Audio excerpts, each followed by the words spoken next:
صفحہ نمبر 64 جیم جان کے خطرے کی حالت میں روزہ توڑنا۔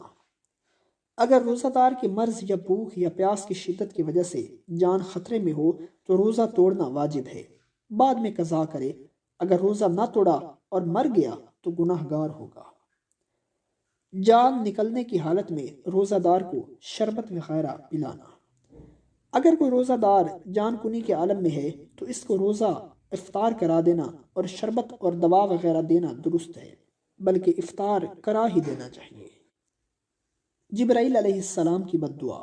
حضرت جبرائیل علیہ السلام نے آ کر نبی کریم صلی اللہ علیہ وآلہ وسلم کے سامنے بد دعا کی کہ اے اللہ کے نبی، وہ شخص ہلاک ہو جائے جس نے رمضان کا مہینہ پایا اور اپنی مغفرت نہ کروائی۔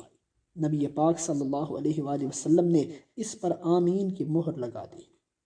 اول تو ایک مقرب فرشتے کی بد دعا ہی کافی تھی، لیکن ہمارے آقا و مولا صلی اللہ علیہ وآلہ وسلم نے آمین کی مہر لگا کر اس کی تاکید میں اضافہ کر دیا کہ جو آدمی رمضان کا مہینہ پائے اور مغفرت نہ کروائے تو اس کے ہلاک ہونے میں کوئی شک نہیں ہو سکتا۔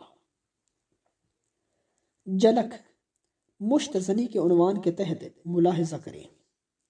جمائی اگر کسی روزہ دار کو جمائی آئی اور اس نے جمائی لی، اس دوران اس کے حلق میں پانی کا قطرہ کسی جگہ سے ٹپک کر گرا تو اس کا روزہ فاسد ہو جائے گا، قضا لازم ہوگی، کفارہ نہیں۔ اسی طرح اگر جمائی کی حالت میں بارش کا پانی یا برف کسی کے منہ میں داخل ہو گئی تو اس کا روزہ فاسد ہو جائے گا، قضا لازم ہوگی، کفارہ نہیں۔ جماعت میں تاخیر۔ افطاری کی وجہ سے مغرب کی نماز کی جماعت میں کچھ دیر کرنا جائز ہے، اس میں کچھ حرج نہیں۔ اطمینان سے روزہ افطار کر کے جماعت شروع کر سکتے ہیں، اور تاخیر کی مقدار اذان کے بعد 5-7 منٹ ہے، اس سے زیادہ نہ کریں۔ جنت کی آرائش۔ حدیث پاک میں آتا ہے کہ رمضان المبارک کے آنے سے پہلے جنت کو خوشبوؤں سے دھونی دی جاتی ہے۔ جنت کو ایمان والوں کے لیے سجایا جاتا ہے، اور جب پہلی رمضان کا دن ہوتا ہے تو رب العزت جنت کے دروازوں کو کھول دیتے ہیں، فرشتوں کو فرماتے ہیں کہ آج کے دن جنت کے دروازے ایمان والوں کے لیے کھول دیے جائیں۔ جنت کی سیل۔ اللہ تعالیٰ رمضان المبارک میں جنت کی سیل لگاتے ہیں، لہٰذا ہر مسلمان کو چاہیے کہ جنت کو حاصل کرنے کی کوشش کرے، ورنہ جو رمضان المبارک میں محروم رہ گیا وہ کامیاب نہیں ہو سکتا۔ جنتری کا استعمال۔ افطاری کا مدار غروب آفتاب پر ہے، جنتری پر نہیں۔ جنتری غروب کے تابع ہے، یہ غلط بھی ہو سکتا ہے، باقی افطاری میں اس سے مدد لی جا سکتی ہے، لہٰذا جو جنتری طلوع اور غروب کا وقت بتانے میں صحیح ہو اور اس کا تجربہ بھی ہو چکا ہو تو صحیح کڑی سے اس کے مطابق افطار کرنا جائز ہے۔ سحری کا بھی یہی حکم ہے۔ جنگ۔ اگر رمضان میں جنگ ہو رہی ہے تو اگر روزہ رکھنے کی صورت میں جنگ کے دوران کمزوری کا ڈر ہے تو روزہ نہ رکھے، بعد میں قضا کرے۔ جنون۔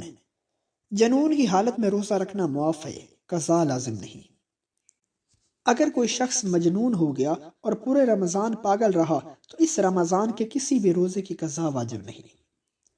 اگر رمضان کے مہینے میں مجنون کا جنون جاتا رہا اور وہ تندرست ہو گیا اور عقل ٹھکانے آ گئی تو اس وقت سے روزہ رکھنا شروع کرے۔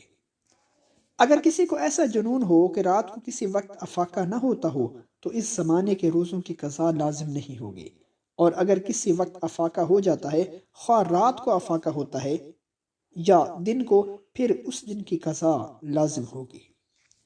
جنون کی وجہ سے جو روزے فوت ہو گئے ہیں ان میں نہ قضا کی ضرورت ہے نہ فدیہ کی، ہاں اگر کسی وقت افاقہ ہو جاتا ہے تو پھر اسی دن کی قضا ضروری ہے۔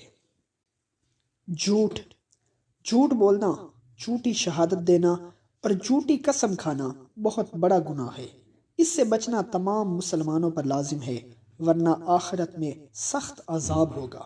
البتہ اس سے روزہ فاسد نہیں ہوتا، لیکن مکروہ ضرور ہوتا ہے۔